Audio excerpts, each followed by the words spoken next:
नमस्ते दोस्तों। हम पढ़ रहे हैं हिंदी साहित्य। हिंदी साहित्य में हमने आदिकाल को कंप्लीट कर लिया है और क्वेश्चन प्रैक्टिस भी किए हैं हमने उससे, और जो बाकी के क्वेश्चन हैं वो भी हम प्रैक्टिस में करते रहेंगे। हमारा चल रहा था, कल से हमने शुरू किया है भक्ति काल। तो भक्ति काल का हमने कुछ टॉपिक कवर कर लिया था। आपको क्लास कैसी लगती है प्लीज़ कमेंट करके ज़रूर बताया करें।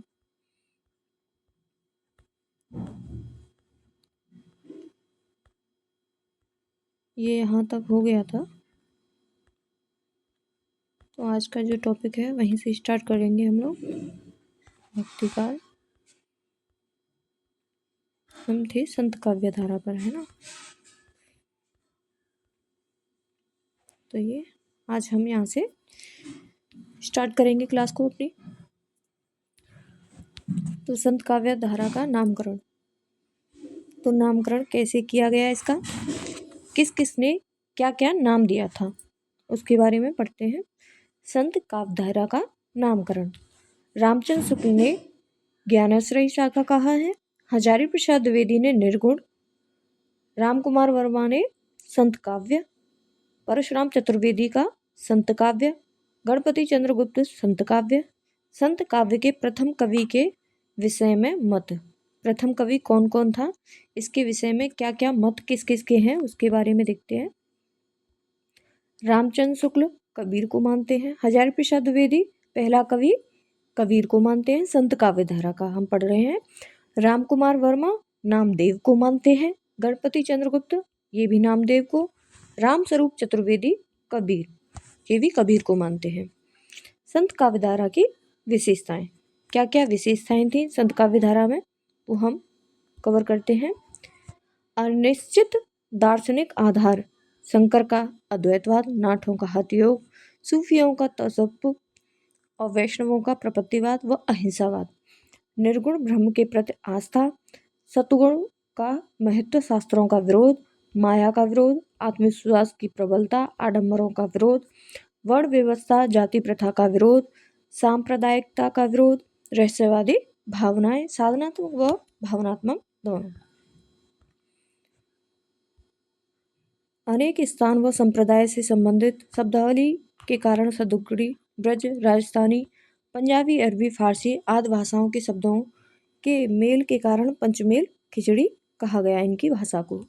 हठयोग के प्रभाव के कारण उलटवासी का प्रयोग, ये अंतर साधनात्मक अनुभूतियों को व्यक्त करने वाली प्रतीकात्मक उक्तियां हैं जो नाथ को संधा भाषा को ही अलग अगला चरण है।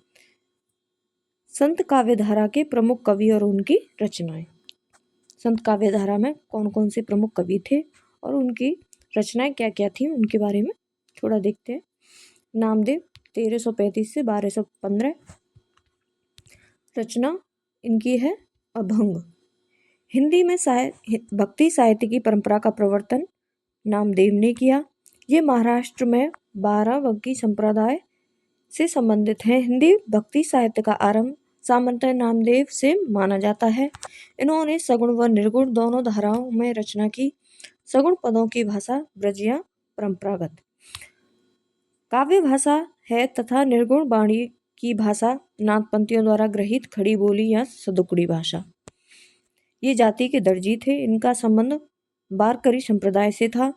निर्गुण से सगुण की ओर इन्हें ज्ञानदेव लेकर आए। ये इम्पोर्टेंट पॉइंट है क्योंकि ये क्वेश्चन में कई बार आ चुका है। नामदेव के गुरु बिसुवा खेचर, जिन्हें हम खेचरनाथ भी कहते हैं, जो के नाथपंथी कनफटे थे। आगे आते हैं नेक्स्ट कवि रैदास, 1318 से 1518 इनकी रचना है रैदास की वाणी। रैदास के 40 पद गुरु ग्रंथ साहिब में संग्रहित हैं। आचार्य शुक्ल ने साधु संप्रदाय को, जिसकी स्थापना संवत 1600 ईस्वी में उदयदास के शिष्य वीरभान ने की थी, रैदास की परंपरा में माना है। क्योंकि उदयदास रैदास के शिष्य थे, साधु संप्रदाय के प्रभाव क्षेत्र से फर्रुखाबाद व मिर्जापुर भी हैं, अतः रैदास को अलग प्रभाव पछाड़ की ओर भी है। धन्ना व मीरा ने रैदास का नाम बहुत आदर के साथ लिया। अनंतदास की परिचयी व प्रियादास की सटीक भक्तमाल में रामानंद को रैदास का गुरु माना गया, परंतु रैदास की रचनाओं में कहीं रामानंद का उल्लेख नहीं मिलता है। रैदास सिकंदर लोदी के निमंत्रण पर दिल्ली गए थे। रैदास का मोक्ष स्थान काशी घाट था। इनकी प्रमुख कुछ पंक्तियां हैं। मन मेरी सुई तन मेरा धागा, खेचड़ जी के चरण पर नामा सीपी लागा। सुफल जन्म मोको गुरु कीना, दुख विसार अनंतर कीना। ज्ञान दान मोको गुरु दीना, राम नाम विन जीवन हीना। किसहू पूजू दूजा नजर न आई, एके पाथर किज्जे भाव, दूजे पाथर घूरिए पाव। जो वे देव तो हम भी देव, कहे नामदेव हम हरि की सेव। भगत हेत मार्यो हरिना, कुस्त नृपहि रूप हवे देह धर्यो। नाना कहे भगति वस के सम, अजहू बल के द्वार खरो। ये इनकी प्रमुख पंक्तियां हैं। आगे आते हैं नेक्स्ट कबीर। कबीर 1398 से 1518। रचना है इनकी साखी शबद और रमेनी। डॉक्टर बच्चन सिंह ने लिखा है, हिंदी भक्ति काव्य की प्रथम क्रांतिकारी पुरस्कर्ता कौन है? कबीर हैं। मुसलमानों के अनुसार कबीर के गुरु का नाम सूफी शेख तकी था। ये सिकंदर लोदी के पीर गुरु थे। कबीर की वाणी संग्रह उनके शिष्य धर्मदास ने बीजक नाम से सन 1464 में किया। बीजक के 3 भाग किए गए। साखी शबद रमैनी ये अभी हमने देखा है। कबीरदास की भाषा को पंचमेल खिचड़ी, सदुकड़ी आदि नामों से अभिनीत किया गया। आचार्य हजारी प्रसाद द्विवेदी ने कबीर को भाषा का डिक्टेटर कहा। ये कोड भी आते हैं, किसने इनकी भाषा को भाषा का डिक्टेटर कहा, तो ये किसने कहा? हजारी प्रसाद द्विवेदी ने। आचार्य रामचंद्र शुक्ल के अनुसार कबीर की वचनावली की सबसे प्राचीन प्रति 1512 ईस्वी लिखी है। कबीर दास के भाषा के संबंध में विद्वानों के निम्न मत। इनकी भाषा को किसने क्या क्या बोला? श्याम सुंदर दास ने पंचमेल खिचड़ी कहा, रामचंद्र शुक्ल ने सदुक्कड़ी, हजारी प्रसाद द्विवेदी ने भाषा की डिक्टेटर। कबीर की वाणियों का सबसे पुराना नमूना गुरु ग्रंथ साहिब में मिलता है। कबीर के संबंध में कुछ लोगों ने अपने अपने कथन विचार जो रखे हैं उनके बारे में देख लेते हैं किसने क्या कहा। रामचंद्र शुक्ल जी कहते हैं, इसमें कोई संदेह नहीं कि कबीर के ठीक मौके पर जनता के उस बड़े भाग को संभाला जो नाथपतियों के प्रभाव से प्रेम भाव और भक्ति रस से शून्य शुष्क पड़ता जा रहा था। आगे एक और कोट रामचंद्र शुक्ल का, उन्होंने भारतीय ब्रह्मवाद के साथ सूफियों के भावनात्मक रहस्यवाद, हठ योगियों के साधनात्मक रहस्यवाद और वैष्णव के अहिंसावाद तथा प्रपत्तिवाद का मेल करके अपना पंथ खड़ा किया। ये भी रामचंद्र शुक्ल ने कहा है। भाषा बहुत परिष्कृत और परिमार्जित न होने पर भी कबीर की उक्तियों में कहीं कहीं विलक्षण प्रभाव और चमत्कार हैं, प्रतिभा उनमें बड़ी प्रसार भी उसमें संदेह नहीं है। ये भी रामचंद्र शुक्ल ने कहा है। कबीर की पत्नी का नाम लोई और पुत्र पुत्री का नाम कमाल और कमाली था। इनकी कुछ प्रमुख पंक्तियां हैं। सतगुरु हमसु रीझ कर कहा एक प्रसंग, ये भी इनकी पंक्ति है। वर्षा बादल प्रेम का भीन गया सबंग, ये भी इन्हीं का है। जो तू बावन बबनी जाया, तो आन बाट हुई काहे न आया। हरे मोरा पीऊ में हर की बहोरिया, हमन है इश्क मस्ताना हमन को होशियारी क्या। रस गगन गुफा अजर सरे, माया महा ठगनी हम जानी। मोरी चुनरी में पर गयो दाग, पिया मेरा तेरा मनुआ कैसे एक होई रे। नैना अंतरे आव तू ज्यों लो नैन झपेऊं, पलकों की चिक डारिक पिया को लिया रिझाया। दुल्हन गावों मंगलाचार, हमरे घर आए राजा राम भरतार।